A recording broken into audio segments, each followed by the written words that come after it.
Esta é a Voz da Profecia, programa de âmbito nacional.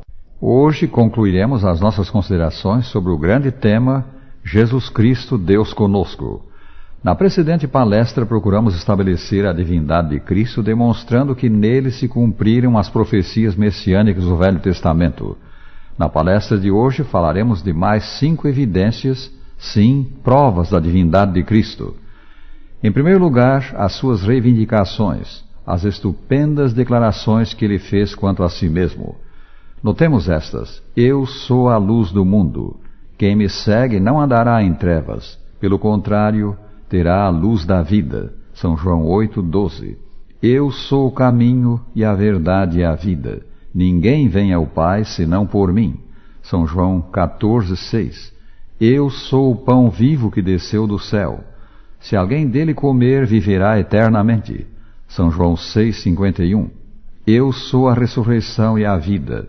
Quem crê em mim, ainda que morra, viverá. São João 11:25.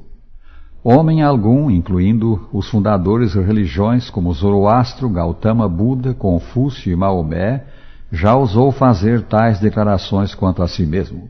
Ou o Senhor Jesus Cristo era o que dizia ser, ou temos nele, com reverência o dizemos, o maior impostor da história. Mas o conjunto dos fatos a ele referentes mostra que essas tremendas declarações eram todas verdadeiras, que ele era o que dizia ser. É evidente que só a divindade poderia pretender o que o Senhor Jesus Cristo pretendeu, e ninguém menor que o próprio Deus foi o que ele afirmou ser. Eu e o Pai, Deus Pai, disse ele, somos um. São João 10:30. Glorifica-me, ó Pai, contigo mesmo com a glória que eu tive junto a ti antes que houvesse mundo. São João 17:5. Ao estar para retornar ao Pai, ele declarou: toda a autoridade me foi dada no céu e na terra. Ide, portanto, ordenou ele aos 11 apóstolos, fazei discípulos de todas as nações. São Mateus 28:18 e 19. Quão despropositadas seriam essas palavras se Jesus fosse apenas o obscuro carpinteiro da Galileia. Fazei discípulos, meus discípulos de todas as nações. Mas hoje, os seus seguidores já são 1.000 milhões, homens e mulheres de todas as raças e todos os níveis de cultura. Em segundo lugar, mencionamos os milagres de Jesus. Os 4 evangelhos relatam cerca de 20 milagres individuais de cura e 6 de exorcismo, expulsão de maus espíritos. Além disso, ele curou muitas pessoas, mas os seus casos não são especificados.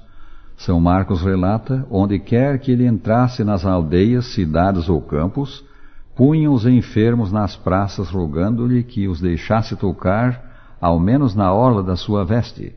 E quantos a tocavam, saíam curados.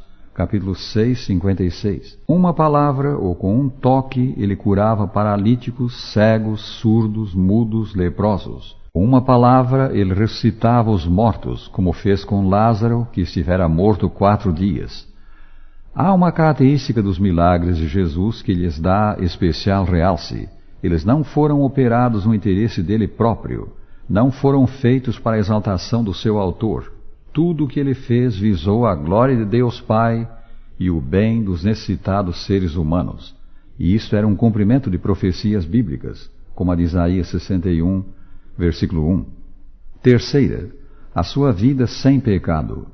Ao anunciar o nascimento de Jesus, o anjo disse a Maria, sua mãe, que o poder do Altíssimo a envolveria e o menino que lhe havia de nascer seria santo. Ele teria a natureza humana, mas não teria propensão para o pecado. Seria tal como foi Adão, até que nosso primeiro pai, cedendo à tentação, pecou contra Deus. O Senhor Jesus Cristo viveu num tempo de acentuada corrupção. Sêneca, filósofo e escritor romano, seu contemporâneo, escreveu: a iniquidade prevalece em cada coração, e a inocência não apenas se tornou rara, mas desapareceu de todo. Mesmo os grandes vultos da história sagrada, Abraão, Moisés, Davi, o apóstolo Paulo e outros cometeram um pecado. Jesus Cristo é a solitária exceção da história humana. Ele nunca pediu perdão de pecado, nunca derramou lágrimas de arrependimento, nunca lamentou um ato ou palavra, ou mesmo um pensamento pecaminoso. Falando aos que se opunham à sua missão, ele disse certa vez: quem dentre vós me convence de pecado? São João 8, 46. Com respeito ao caráter de Cristo, o historiador Philippe Schaff escreveu: ao passo que outros homens representam, quando muito, apenas fragmentos da ideia da bondade e santidade, ele, o Senhor Jesus Cristo, esgota a lista das virtudes e graças. A sua alma é um paraíso moral de encantadoras flores que brilham com cada variedade de matiz sob a abóbada azul dos céus. Em quarto lugar, mencionamos a sublimidade do seu ensino. O que ele ensinou tem permanente e universal apelo. A beleza, a elevação da sua doutrina empolga a mente de homens de todas as raças e culturas, em todos os tempos. Atentemos para alguns dos seus ensinos, contidos no Sermão do Monte. Bem-aventurados os humildes de espírito, porque deles é o reino dos céus. Bem-aventurados os mansos, porque herdarão a terra. Bem-aventurados os misericordiosos, porque alcançarão misericórdia. Bem-aventurados os limpos de coração, porque verão a Deus.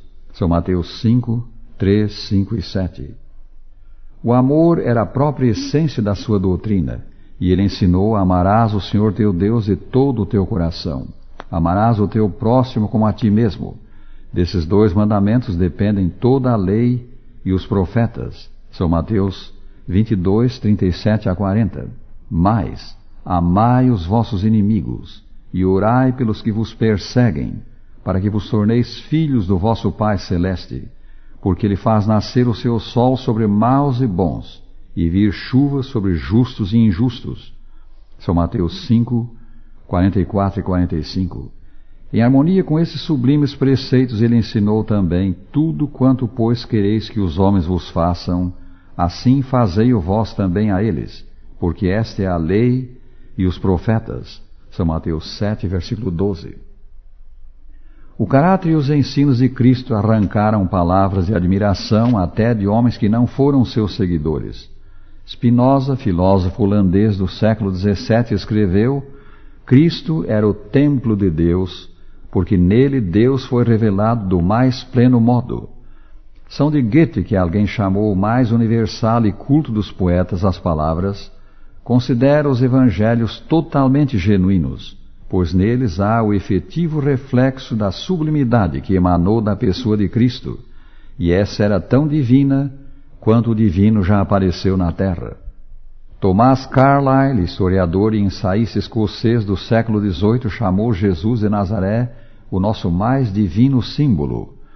Napoleão Bonaparte, por sua vez, disse ao general Bertrand: conheço os homens, e digo-te que Jesus Cristo não é um homem.